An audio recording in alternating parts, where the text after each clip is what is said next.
এখন পর্যন্ত বাড়িতে যত রকমের চিকেন আপনি রান্না করেছেন সব চাইতে সেরা রেসিপি হবে এটা, যদি আমার সেম প্রসেসগুলো ফলো করে বাড়িতে এভাবে রান্না করেন। এভাবে চিকেন রান্না করলে যে কেউ আপনার প্রশংসা করতে বাধ্য হবে। আমি আজকে একটা সিক্রেট তারকা লাগিয়ে রান্নাটা করেছি। সব সময় আমি নতুন কিছু ট্রাই করি, যেহেতু চ্যানেলের নাম রেখেছি নিউ টেস্ট, তাই নতুন কিছু আমাকে করতেই হবে। নমস্কার বন্ধুরা, welcome back to my channel new test cooking. আজকে সম্পূর্ণ চিকেনের একটা নতুন রেসিপি নিয়ে আপনাদের সামনে হাজির হয়েছি। ভিডিওর প্রথমে ইন্ট্রোতে দেখেই হয়তো আপনি আন্দাজ লাগিয়ে ফেলেছেন যে আজকের রান্নাটা কত বেশি ইন্টারেস্টিং হতে পারে।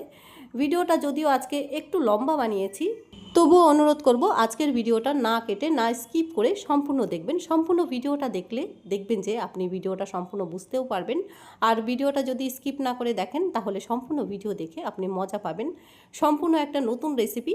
চলুন রান্নাটা একবারেই বসিয়ে দেওয়া যাক। প্রথমেই কড়াইতে আমি 3 টেবিলস্পুনের মতন সর্ষের তেল বেশ ভালো করে গরম করে নিয়েছি। প্রথমেই কড়াইটাকে খুব ভালো করে গরম করে নিয়েছিলাম। যে কোনো রান্নার আগেই কড়াইটাকে যদি খুব ভালো করে গরম করে নেওয়া যায় তাহলে কোনো কিছুই কড়াইয়ের তলাতে ধরে লাগে না। প্রথমেই দেখুন আমি ডুমো করে কেটে রাখা আলু দিয়ে দিচ্ছি। আলু পটল ডুমো ডুমো করে কেটে নেওয়ার পর ভালো করে ধুয়ে লবণ হলুদ মাখিয়ে নিয়েছিলাম। সাথে একটা গোটা আস্ত রসুনও দিয়ে দেব। এবার আলু পটল কিন্তু খুব ভালো করে লাল লাল করে ভেজে নিতে হবে, যদিও আলু ভাজতে একটু সময় লাগে। পটলগুলো ভেজে নেওয়া হয়ে গেছে, প্লেটের মধ্যে তুলে সাইডে রেখে দিলাম। এবার আলুগুলোকে একটু সময় নিয়ে বেশ ভালো করে ভেজে নেব। যে কোনো সবজি যদি একটু লাল লাল করে ভালো করে ভেজে নেওয়া যায় তাহলে সবজির থেকে দেখবেন একটা মিষ্টি স্বাদ বেরিয়ে আসে। এবার আলুগুলোও ভেজে নেওয়া হয়ে গেছে, প্লেটের মধ্যে তুলে নেব। ভিডিওর প্রথমেই আজকে ছোট্ট একটা অনুরোধ করব, আমার ভিডিওটা যদি ভালো লেগে থাকে সবার সাথে শেয়ার করবেন। পাশাপাশি ভিডিওতে একটা লাইক আর চ্যানেলটাকে সাবস্ক্রাইব করে আমার পাশে থাকতে ভুলবেন না। এবার রান্নাটা ওই একই তেলের মধ্যে একবারেই বসিয়ে দেব। তার আগে গরম তেলের মধ্যে চিকেনগুলোকে হালকাভাবে ভেজে নেব, খুব ডিপ ফ্রাই কিন্তু আমি করব না। যদি গরম তেলের মধ্যে চিকেনগুলো দিয়ে হালকা একটু নাড়াচাড়া করে নেওয়া যায় তাহলে প্রত্যেকটা পিস খেতে একদম মাটনের মতন লাগবে। এটা আপনি বাড়িতে ট্রাই করে দেখবেন। গরম তেলের মধ্যে মাত্র কয়েক সেকেন্ডের জন্য একটু নাড়াচাড়া করে আমি চিকেনগুলো একটা প্লেটের মধ্যে তুলে নেব। দেখুন গরম তেলে দেওয়ার সাথে সাথেই এক একটা চিকেনের পিস দেখতে কিন্তু একদম মাটনের মতন লাগছে। চিকেন বাড়িতে আপনারা অনেকেই অনেক রকমভাবে রান্না করেছেন, একবার আমার পদ্ধতিতে এভাবে রান্না করে দেখুন, আপনি বাড়িতে এত বেশি প্রশংসা পাবেন। চিকেনের সম্পূর্ণ একটা নতুন রেসিপি আমি আরও নতুন নতুন রেসিপি চ্যানেলে আপলোড করে রেখেছি। আপনারা যদি ভিডিও দেখতে চান তাহলে চ্যানেলের ভেতরে ঢুকে দেখে আসতে পারেন।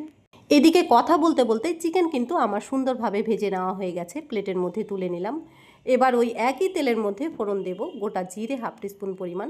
সাথে ফ্লেভারের জন্য দিয়ে দিচ্ছি 2 টুকরো দারচিনি আর 2টো এলাচ মাঝখান থেকে মুখটা একটু ফাটিয়ে দিয়েছি, আর একটা শুকনো লঙ্কা দিয়ে এবার ফোড়নের থেকে একটা মিষ্টি সুগন্ধ বেরিয়ে আসা পর্যন্ত ফোড়নটা হালকা লালচে করে ভেজে নিতে হবে। ফোড়নের থেকে যখন একটা মিষ্টি গন্ধ বেরিয়ে আসবে ঠিক এই সময় দিয়ে দেব 2টো মিডিয়াম সাইজের পেঁয়াজ কুচি। পেঁয়াজ কুচি কিন্তু ফোড়নের সাথে বেশ লাল লাল করে আর বেশ মজিয়ে ভাজা ভাজা করে নিতে হবে। আজকের চিকেন রান্নাতে সময়ের সাথে কোনো কম্প্রোমাইজ চলবে না। এই চিকেন রান্নাটা হাতে একটু সময় নিয়ে তবেই রান্না করতে যাবেন। পেঁয়াজগুলো দেখুন একদম লাল লাল হয়ে গেছে ফোড়নের সাথে আর বেশ মজে গেছে। ঠিক এই সময় দিয়ে দেব একটা মিডিয়াম সাইজের টমেটো কুচি। এবার টমেটোর কাঁচা ভাবটা যাওয়া পর্যন্ত আবারও পেঁয়াজের সাথে কিন্তু লাল লাল করে ভেজে নিতে হবে। টমেটো আর পেঁয়াজ যদি একসাথে বেশ লাল লাল করে ভেজে নেওয়া যায় তাহলে এখান থেকে একটা মিষ্টি স্বাদ বেরিয়ে আসবে।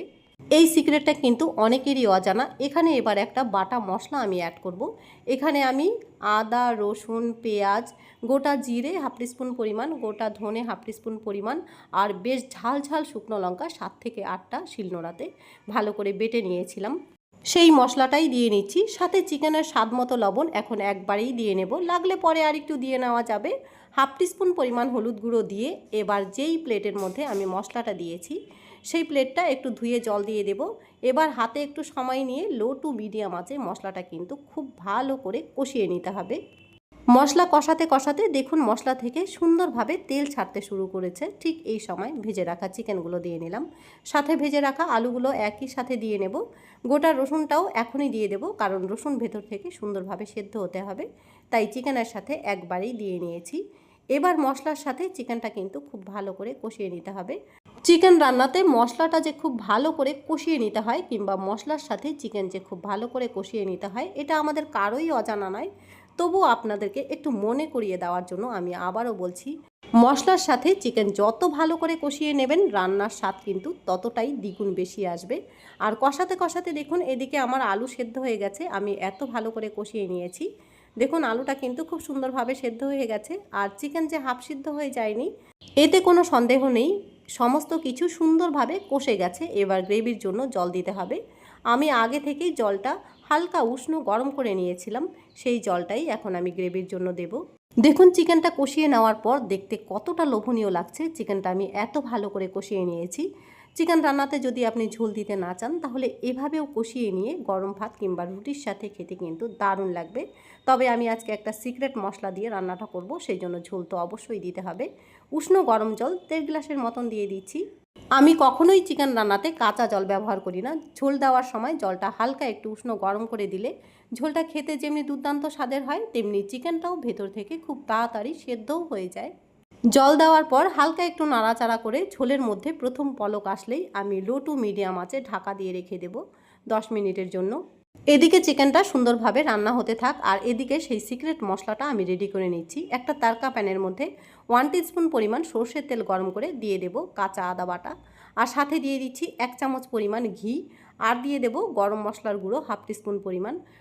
গরম তেলে কাঁচা আদা বাটা, ঘি, গরম মশলার গুঁড়ো দিয়ে নেওয়ার পর হালকা একটু নাড়াচাড়া করে নেব। এবার আমি ঢাকনা খুলে সঙ্গেই তড়কাটা লাগিয়ে নেব। আর এই তড়কাটা লাগিয়ে নিলে চিকেনের স্বাদ কিন্তু ঝড়ের বেগে হু হু করে বাড়তে থাকবে, সেটা আপনি বাড়িতে রান্না করলেই বুঝতে পারবেন। এদিকে দেখুন চিকেনটা কিন্তু ভেতর থেকে সুন্দরভাবে সেদ্ধও হয়ে গেছে। রান্নাটা প্রায় আমার কমপ্লিট। তড়কাটা লাগিয়ে নেওয়ার পর আমি কিন্তু আরও বেশ 3 থেকে 4 মিনিটের মতন রান্না করে নেব। চিকেনের মধ্যে ঠিক এভাবে তড়কা লাগিয়ে দেখুন, যত চিকেন আপনি রান্না করেছেন সব চাইতে সেরা রেসিপি হবে এটা। আর যাকেই এভাবে রান্না করে খাওয়াবেন দেখবেন প্রশংসায় আপনার পঞ্চমুখ হয়ে যাবে। চিকেন কিন্তু আমার এবার নামিয়ে নেওয়ার পালা। নামিয়ে নেওয়ার আগে আরও একটু মজিয়ে রান্না করে নিতে হবে। তার আগে দিয়ে দিচ্ছি 2টো কাঁচা লঙ্কা। আর ভেজে রাখা পটলগুলো কিন্তু আমি এখন পর্যন্ত দিইনি, নামানোর আগেই পটলগুলো দেব। আপনি হয়তো ভাবছেন রান্নার শেষে পটলগুলো দিয়েছেন, পটলের ভেতরে তো ঝোল মশলা কোনো কিছুই ঢুকবে না। বিশ্বাস করুন এভাবে একবার পটলগুলো দিয়ে দেখুন, মাংসর পিসগুলো সাইডে রেখে শুধু ঝোল আর পটলগুলো দিয়েই আপনি সমস্ত ভাত খেয়ে উঠবেন। পটলগুলো খেতে এতটাই দুর্দান্ত স্বাদের হবে। রান্নার আগে কিন্তু পটল কখনোই দিতে যাবেন না। আবারও আপনি বলতে পারেন এটা কি নিরামিষ তরকারি, চিকেনের মধ্যে আপনি পটল দিচ্ছেন। পটল দিয়ে যদি ডিমের ঝোল রান্না করে খাওয়া যায় তাহলে চিকেনের মধ্যে কেন নয়? একবার রান্না করে খেয়েই দেখুন। আমি কিন্তু মাত্র 200 গ্রামের মতন চিকেন নিয়েছিলাম, আর সমস্ত কিছু মিলিয়ে দেখুন অর্ধেক কড়াই রান্না হয়ে গেছে। এই রান্নাটা দিয়ে আপনি 2 বেলা আরামসে চালিয়ে দিতে পারবেন। রান্নাটা একদম মজে গেছে। নামিয়ে নিয়ে যে কিছুর সাথে পরিবেশন করুন। এতক্ষণ মেলা বকবক করে আপনাদের হয়তো মাথা ধরিয়ে দিয়েছি, এবার বিদায় নেওয়ার পালা। যাওয়ার আগে অবশ্যই অনুরোধ করব চ্যানেলটাকে সাবস্ক্রাইব করে আমার পাশে থাকবেন।